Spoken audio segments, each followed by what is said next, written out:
ಪರಿಚಯ ಮಾಡಿಸ್ತೀನಿ. ಇದು ಈ ಒಂದು trust doctor B T Lalitha Nayak educational charitable trust ಅಂತ ಇವರ ಹೆಸರು ಮೇಲೆ, ಅಂದರೆ ಲಲಿತಾನಾಯಕ್ ಅವರ ಹೆಸರು ಮೇಲೆ ಮಾಡಿರೋ ಟ್ರಸ್ಟು. ಇಲ್ಲಿ ಮಂಡ್ಯದಲ್ಲಿ ನಡೆಸ್ತಾ ಇರೋ ಒಂದು ಕಾರ್ಯಕ್ರಮ, ಏಪ್ರಿಲ್ 4ಕ್ಕೆ ನಡೆಸ್ತಾ ಇರೋ ಒಂದು ಕಾರ್ಯಕ್ರಮ, ಅವರ 80ನೇ ಹುಟ್ಟುಹಬ್ಬದ ಅಂಗವಾಗಿ ನಡೆಸ್ತಾ ಇರೋ ಒಂದು ಕಾರ್ಯಕ್ರಮ. 80ನೇ ಒಂದು ಹುಟ್ಟುಹಬ್ಬದಂದು ಅದರ ಅಂಗವಾಗಿ ನಾವು ಇಲ್ಲಿ ಒಂದು ಪ್ರಶಸ್ತಿ ಪ್ರದಾನವನ್ನು ಮಾಡ್ತಾ ಇದ್ವಿ. ಅದು ಯಾರಿಗೆ ಪ್ರಶಸ್ತಿ ಕೊಡ್ತೀವಿ ಅಂದರೆ ನಮ್ಮ ಒಂದು ಸಮಿತಿ ಅದರ ಆ ಪ್ರಶಸ್ತಿ ಯಾರಿಗೆ ಕೊಡಬೇಕಂತ ಆಯ್ಕೆ ಮಾಡಿದ್ದಾರೆ. ಅವರು ಯಾರು ಮತ್ತು 5 ಜೋಡಿಗಳ ಸಾಮೂಹಿಕ ಸರಳ ವಿವಾಹ ಮಾಡಿಸ್ತಾ ಇದ್ವಿ.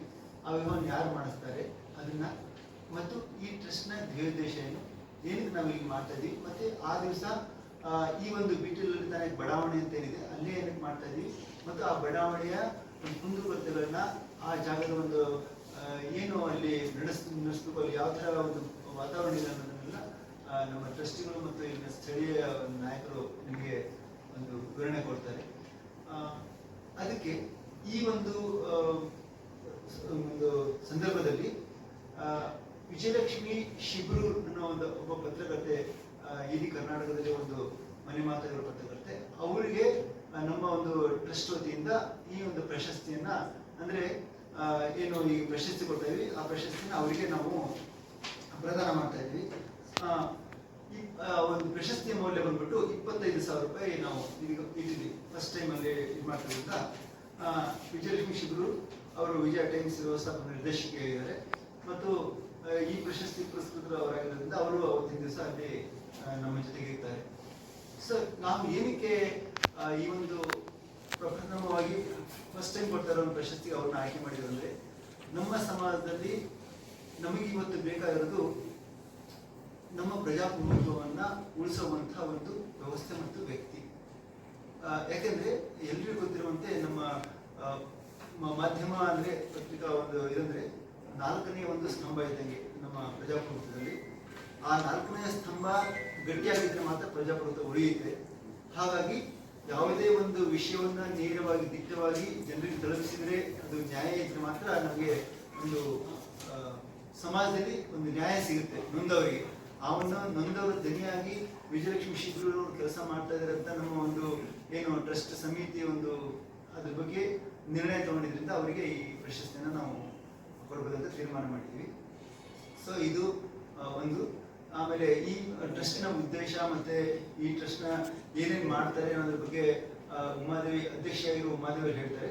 ಅದಕ್ಕೆ ಮುಂಚೆ ಈ ಒಂದು ಟ್ರಸ್ಟ್ ಅಡಿಯಲ್ಲಿ ಅವತ್ತಿನ ದಿವಸ 5 ಜೋಡಿಗಳ ಸಾಮೂಹಿಕ ವಿವಾಹ ಮಾಡ್ತಾ ಇದ್ವಿ. ಈ ಸಾಮೂಹಿಕ ವಿವಾಹ ಯಾವ ರೀತಿ ನಡೆಯುತ್ತೆ ಅನ್ನೋದನ್ನ ನಮ್ಮ ಟ್ರಸ್ಟ್ನ ಸದಸ್ಯರಾದರು ಹನುಮಂತರಾಮ್ ಅವರು ನಿಮ್ಗೆ ಹೇಳ್ತಾರೆ. ಎಲ್ಲ ಮಾಧ್ಯಮ ಮಿತ್ರರಿಗೆ ನಮಸ್ಕಾರ. ನಾನು ಬಿ ಟಿ ಲಲಿತಾನಾಯಕ್ ಫೌಂಡೇಶನ್ನ ಟ್ರಸ್ಟ್ನ ಸದಸ್ಯನಾಗಿದ್ದೇನೆ. ಅದು ಮುಂಚಿತವಾಗಿ ಈ ನಮ್ಮ ಟ್ರಸ್ಟ್ನ ಗೌರವಾಧ್ಯಕ್ಷರಾದಂಥ ಬಿ ಟಿ ಲಲಿತಾನಾಯಕ್ ಅಮ್ಮವರು ಇಲ್ಲಿ ವೇದಿಕೆಯಲ್ಲಿದ್ದಾರೆ. ಹಾಗೆ ಟ್ರಸ್ಟ್ನ ಅಧ್ಯಕ್ಷರಾದಂಥ SL ಉಮಾದೇವಿ ಮೇಡಮ್ ಅವರಿದ್ದಾರೆ.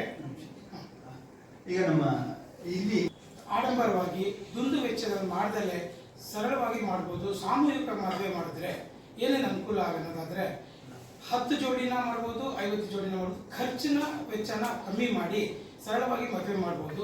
ಆರ್ಥಿಕವಾಗಿಯೂ ಬಡ ಕುಟುಂಬದವರಿಗೆ ಅನುಕೂಲವಾಗುವ ರೀತಿಯಲ್ಲಿ ಮಾಡಬೇಕು ಅಂತ ನಿರ್ಧಾರ ಮಾಡಿದ್ದೀವಿ. ಈ 4ನೇ ತಾರೀಕು ಏಪ್ರಿಲ್ 2025 ಶುಕ್ರವಾರ ನಮ್ಮ ಮಂಡ್ಯದ ಬಿ ಟಿ ಲಲಿತಾನಾಯಕ್ ಬಡಾವಣೆಯಲ್ಲಿ ಮಾಡ್ತಾ ಇದ್ದೀವಿ. ತಾವೆಲ್ಲ ಆಗಮಿಸಿ ಇದನ್ನು ಸ್ವಲ್ಪ ಪಬ್ಲಿಷ್ ಮಾಡಿ ಅನುಕೂಲ ಮಾಡಿಕೊಡ್ಬೇಕಾಗಿ ವಿನಂತಿಸ್ಕೊಳ್ತೇನೆ. ನಮಸ್ಕಾರ. ಪತ್ರಿಕಾ ಮಿತ್ರರಿಗೂ ನನ್ನ ನಮಸ್ಕಾರಗಳು. ನಾವು ಈ ಟ್ರಸ್ಟ್ನ ಅಂದರೆ ಅಮ್ಮನ ಹೆಸರಲ್ಲಿ ಡಾಕ್ಟರ್ ಬಿ ಟಿ ಲಲಿತಾನಾಯಕ್ ಹೆಸರಲ್ಲಿ ಟ್ರಸ್ಟ್ ಮಾಡಬೇಕಂತ ಸುಮಾರು 4 ವರ್ಷದಿಂದ ನಾವು ತುಂಬ ಹೋರಾಟ ಮಾಡಿ ಈ ವರ್ಷ ಟ್ರಸ್ಟ್ ಮಾಡಿದ್ವಿ. ಈ ಟ್ರಸ್ಟ್ನಲ್ಲಿ ಸಣ್ಣ ಪುಟ್ಟ ಕಾರ್ಯಕ್ರಮವನ್ನು ಅಂದರೆ ಮಕ್ಕಳಿಗೆ ಗುರುತಿಸ್ಬಿಟ್ಟು ಈಗ ಆಲ್ರೆಡಿ ಮಕ್ಕಳ ದಿನಾಚರಣೆಯಲ್ಲಿ ಸಮೇತನು ರಾಷ್ಟ್ರ ಮಟ್ಟದಲ್ಲಿ ಭಾಗವಹಿಸಿದಂಥ ಮಕ್ಕಳಿಗೆ ಅಭಿನಂದನಾ ಕಾರ್ಯಕ್ರಮ ಸಮೇತ ಮಾಡಿದ್ದೀವಿ. ಅದೇ ರೀತಿ ಇದೊಂದು ದೊಡ್ಡ ಕಾರ್ಯಕ್ರಮ. ಯಾಕಂತಂದರೆ ಅವ್ರ ಹೆಸರಲ್ಲಿ ಇವತ್ತು 80 ವರ್ಷ ಆಗಿದೆ. ಅವರು ಹಲವಾರು ಹೋರಾಟಗಳಲ್ಲಿ ಭಾಗವಹಿಸ್ತಾ ಇದ್ದಾರೆ. ಹಾಗಾಗಿ ಅವ್ರ ಹೆಸರಲ್ಲಿ ಒಂದು ಟ್ರಸ್ಟ್ ಮಾಡ್ಬೇಕನ್ನೋ ಉದ್ದೇಶ ಇಟ್ಕೊಂಡು ಅವರು ಒಂದು ಧ್ಯೇಯ ಉದ್ದೇಶಗಳನ್ನು ನಾವು ಆ ಟ್ರಸ್ಟ್ ಮುಖಾಂತರ ಜನತೆ ಹತ್ರ ನಾವು ತಗೊಂಡೋಗ್ಬೇಕನ್ನೋ ಉದ್ದೇಶಕ್ಕೋಸ್ಕರ ಈ ಟ್ರಸ್ಟ್ನ ನಾವು ಮಾಡಿದ್ವಿ. ಈ ಟ್ರಸ್ಟ್ ನಲ್ಲಿ ಅವರು ಮುಖ್ಯ ಉದ್ದೇಶ ಅಂದ್ರೆ ಸರಳತೆ ಮತ್ತು ಭ್ರಷ್ಟಾಚಾರ, ಆಮೇಲೆ ಭ್ರಷ್ಟಾಚಾರ ನಿರ್ಮೂಲನೆ ಮಾಡ್ತಕ್ಕಂಥದ್ದು, ಆಮೇಲೆ ಪ್ರತಿಯೊಬ್ಬ ಕಟ್ಟ ಕಡೆ ಮನುಷ್ಯನಿಗೂ ಸರ್ಕಾರಿ ಸವಲತ್ತುಗಳನ್ನ ಒದಗಿಸ್ಕೊಡ್ತಕ್ಕಂಥದ್ದು ಪ್ರತಿಯೊಂದು ಅವರ ಉದ್ದೇಶ ಆಗಿತ್ತು. ಈ ಉದ್ದೇಶನ ಇಟ್ಟುಕೊಂಡ್ಬಿಟ್ಟು ನಾವು ಈ ಟ್ರಸ್ಟ್ ನಾವು ಮಾಡಿದ್ವಿ. ಅದೇ ರೀತಿ ಅವ್ರದ್ದು 80ನೇ ವರ್ಷ ಅಂದ್ರೆ ಏಪ್ರಿಲ್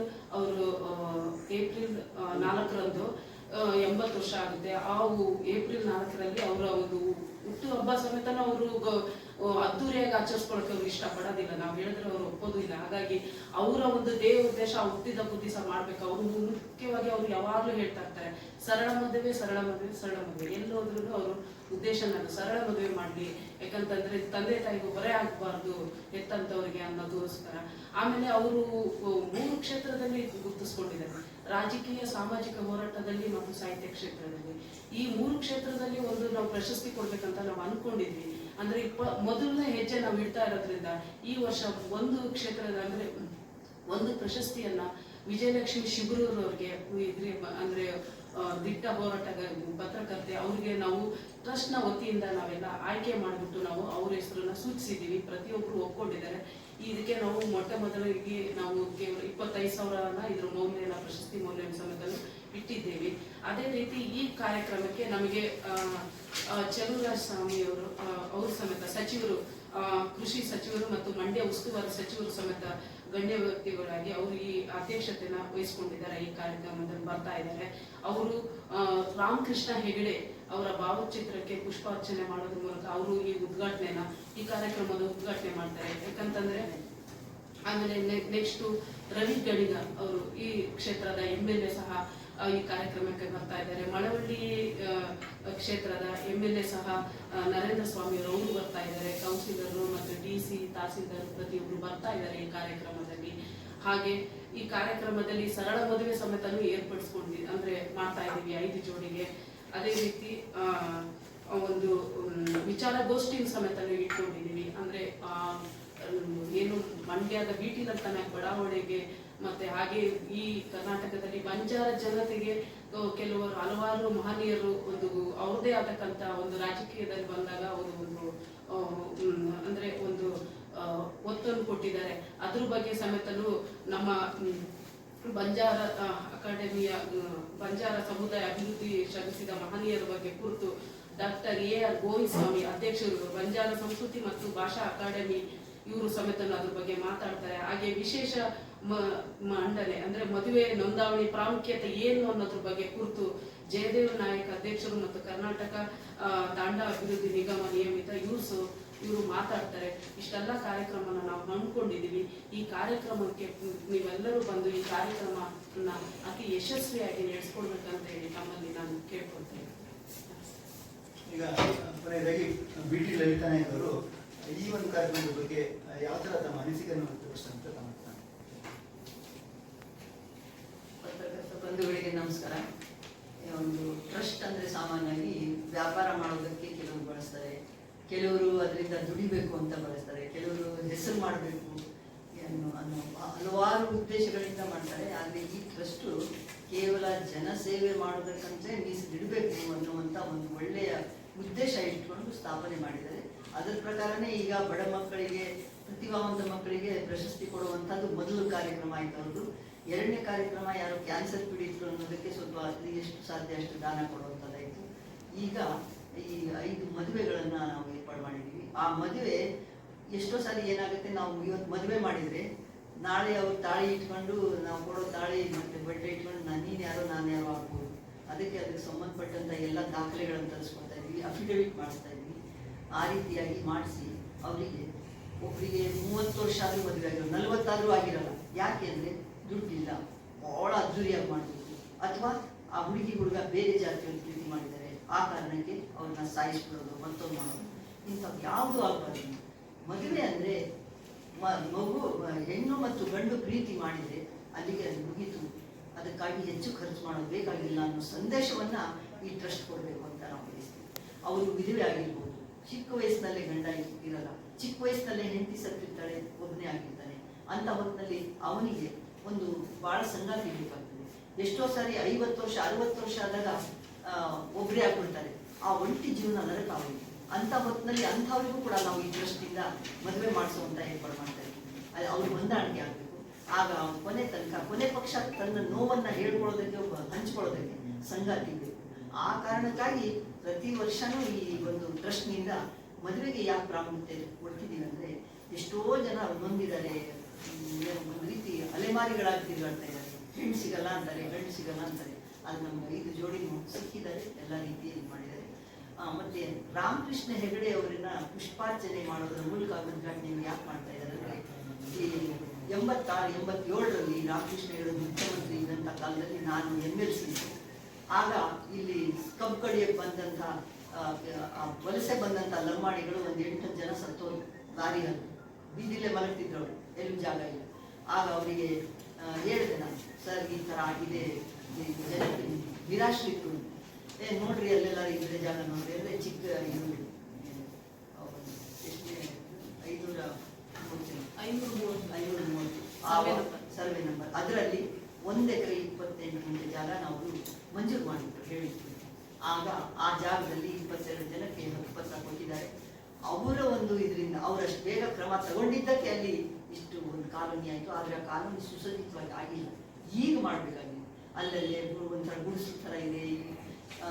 2 ಸಾರಿ ಪತ್ರಿಕೆ ಬಂದಿದ್ದಾರೆ, ಇದು ಸುಲಲಿತವಲ್ಲ ಅಂತ.